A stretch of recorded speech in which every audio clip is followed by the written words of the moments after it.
All right, so we just had a fantastic video on long division. So let's take a look at another way that you can divide polynomials. This one is called synthetic division. Synthetic division is a method you can use as long as you're dividing by a linear polynomial. Linear polynomials are going to look like this, or here we have x minus a. So it has to be an x to the first power. And also, we don't want a number in front of the x. So not only is it linear, but it has to have an x with no coefficient, or no coefficient other than 1, minus 3. So here's how synthetic division works. We take the coefficients from the dividend. I should have used that word in the last video.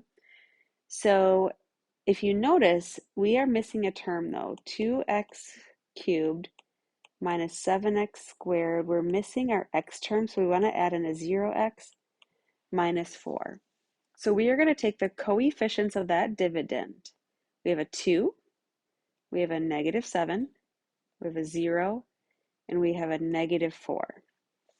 Then we have this little corner off on the left, and whatever the a value is goes there. So it says x minus 3, so x minus whatever that number is goes here. It's a bit of that tricky x idea that we've used before. I mean, this looks like a negative 3, but we're going to put a positive 3 in our synthetic division.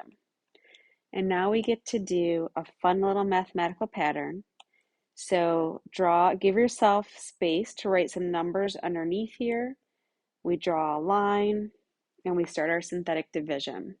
Honestly, it's a nice shortcut if you were dividing by a polynomial that looks like this, x minus a. First step is carry down your 2. So that's your first step. Now we're going to take 2 and multiply it by 3. 2 times 3 is 6. And that 6 goes underneath our next term. Then we add down. Negative 7 plus 6 is negative 1. Now we do that same pattern. We take our negative 1, we multiply it by 3. Negative 1 times 3 is negative 3, and that's going to go beneath our next term. Then we add down. 0 plus negative 3 is negative 3. Then we do that same thing again. We take our negative 3 and we multiply it by 3. That's going to go underneath our next term. Negative 3 times 3 is negative 9. And then we add down and we get a negative 13.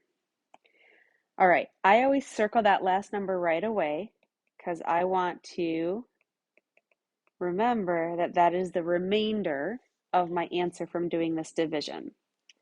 Then I work to the left. From the remainder, I know that this is the constant term.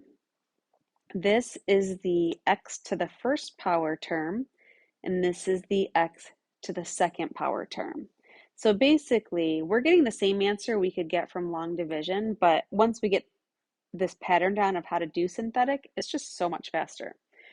So our answer is this 2x squared minus x minus 3 with a remainder of that negative 13. So let's go through the two ways we can write our answer again. We can say that our answer is we take our dividend 2x cubed minus 7x minus 4, 7x squared minus 4, divided by x minus 3 gave us 2x squared minus x minus 3, that's this right here, plus our remainder of negative 13, which goes over our divisor, x minus 3. So that's one way of writing our answer. The second way of writing the answer is you take your dividend, 2x cubed minus 7x squared minus 4 is equal to the product of what we were dividing by, which was x minus 3, times what we got without the remainder, so this 2x squared minus x minus 3, and then you add in your remainder. Our remainder is negative, so we're just saying minus 13. If we were to multiply this out and subtract 13 from its like term, you would get this right here.